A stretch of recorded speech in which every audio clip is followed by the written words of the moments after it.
qui m'a frappé durant cette audience, c'est qu'on a vraiment...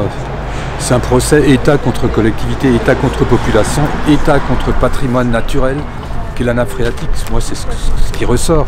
On a un représentant du ministère public qui a essayé par tous les moyens de débouter la région Grand Est, de débouter le département.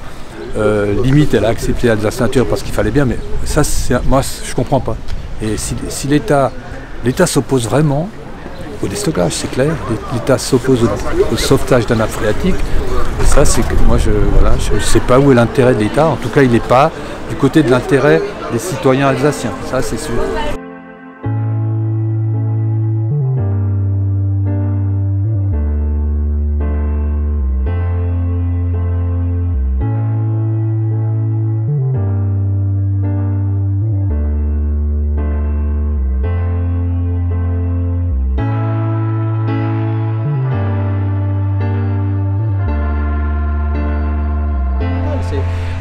En termes de protection de l'environnement, donc on a 44 000 tonnes de déchets toxiques. Cet arrêté-là permet un enfouissement définitif, donc on ferme les yeux. Je pense que c'est ça le point. Est-ce qu'on est prêt à fermer les yeux en se disant on verra ce qui se passe d'ici 1000 ou 10 000 ans? Ou est-ce qu'on est prêt à prendre nos responsabilités tout de suite et se dire mais on a de meilleures techniques disponibles et il y a une partie qui peut être vitrifiée, une partie qui peut être traitée, il y a une partie qui peut être mise dans un endroit où on a moins de risques, puisque là où tout le monde est d'accord, même l'État, c'est qu'il y a un risque. Eux le minimisent en disant non, c'est que d'ici 1000 ans c'est sur 100 mètres et ça n'aura pas de conséquences sur la potabilité. Nous on estime que ça a été minoré non seulement par rapport aux produits toxiques qui ont été pris en compte, mais aussi par rapport à tous les aléas qui sont les aléas géologiques. Là on est vraiment sur du 1000, 10 000 ans quand même. Quelle est la faille dans ce dossier? Sans que ce soit trop technique évidemment. Alors principalement c'est l'insuffisance de l'étude d'impact. On a énormément d'études d'impact dans le dossier, mais ils partent tous du parti pris et du postulat selon lequel on ne va sortir qu'une partie parce que c'est trop dangereux. Or maintenant on se rend compte, à la hauteur du rapport de la commission parlementaire notamment de décembre dernier, que non, c'est tout à fait faisable techniquement. Donc tout ce qui a été vendu, tout ce qui a été dit par l'État pour dire ce n'est pas possible depuis l'arrêté, maintenant on se rend compte que c'est possible et que c'est uniquement pour des raisons budgétaires qu'on ne peut pas le faire.